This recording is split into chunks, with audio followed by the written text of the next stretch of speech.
حصل اختي قاعده عند الباب، ضاربتها الشمس ومحتره مسكينه ودايخه. اخذت اختي على طول وركبتها معي السياره. كانت تقول يا اخي وين امي وين ابوي ما حد جانا. قلت لها حتى انا ترى ابوي ما مرني ولا حد جاني عند باب المدرسه. كانت اختي زعلانه ونروح عند بيت عمي ونجلس فيه ننتظر لين ابوي وامي يرجعون. بعد مرور الساعه الاولى والساعه الثانيه الا يجي اتصال لعمي، كيف حالك طيب ان شاء الله؟ الحمد لله. من معي؟ قال معاك المستشفى العام، اخوك وهو زوجته تعرضوا لحادث وهم بين الحياه والموت.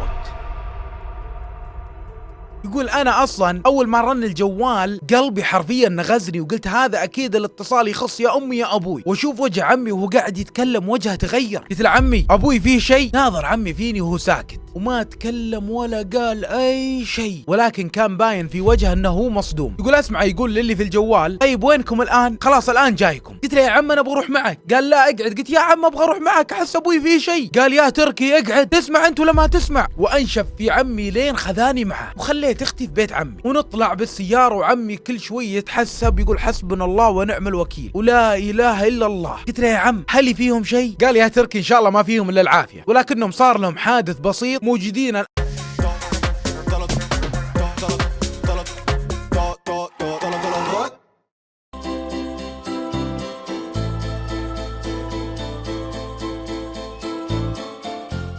في المستشفى.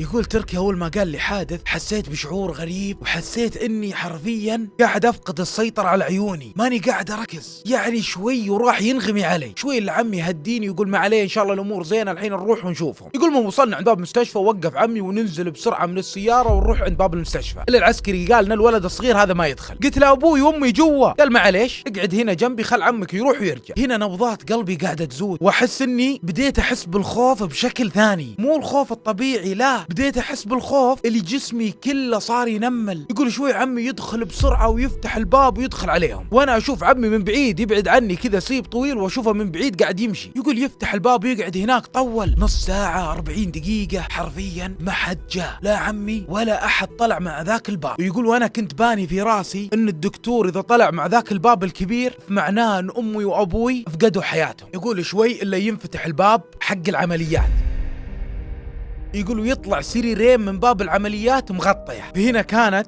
آخر لقى أشوف فيها أمي وأبوي. هنا كان الموقف اللي تعبني طول حياتي. يقول أشوف سريرين قاعدين يدفونه وفي ناس مغطيين. يقول عرفت إن اللي على اليسار أبوي واللي على اليمين أمي. يقول شوي ويطلع عمي مع ذاك الباب، وجهه كان ما يبشر بخير. يقول قبل عمي ما يوصل والموقف هذا قاعد ينعرض علي بالحركة البطيئة، يقول قعدت أصيح في محلي وعرفت إن أمي وأبوي انتقلوا إلى رحمة الله. يقول لحظات إلا عمي ياخذني وقال لي يا تركي ما عليه يا تركي، هذا حال الدنيا، يا نموت يا نحيا، لا تزعل قلبك وعقلك، وانا ابوك وامك في نفس الوقت. ومع هذا الكلام وانا حرفيا ابكي زيادة، ما تحملت الموقف. شخص في اولى متوسط يتعرض للصدمة هذه، والله يرحم الاموات من ابانا وامهاتنا. يقول المهم واركب مع عمي السيارة. يقول كان في ذاك اليوم هو اصعب يوم مر علي في حياتي. في ذاك اليوم صارت الساعة سنة وصارت السنة دهر. يقول تعبت بشكل فظيع. يقول لين وصلنا بيت عمي عشان يقول ميد هلا واخوانه ان ترى ابو تركي توفى. يقول المهم دخلنا البيت الا اختي قدامي. يقول قالت لي اختي بكل براءة انا اعرف ان امي وابوي رايحين السوق ولا خذونا معهم عشان كذا تاخروا علينا. يقول يوم قالت اختي هذا الكلام وتزيد الصيحة صيحة، ما عاد تحملت نفسي. كيف الآن أوصل للبنت الصغيرة هذه إن أبوي وأمي ماتوا؟ كيف أعلمها؟ توها طفل، أنا فولة متوسط بقدر أتحمل شوي، ولكن شلون البنت وصغيرة تتحمل هذه الصدمة الكبيرة؟ ولكن كنت أقول الشكوى على الله. قلت لها لمار خليك ساكتة شوي. يقول وتزيد الكلام كلام وما تدري إن أمي وأبوي متوفين. قالت لا ماني بساكتة، أهم كذا راحوا للسوق ولا قالوا لنا عشان كذا أهم تأخروا. تعرفون عاد انتم يا جماعة الخير براءة الأطفال.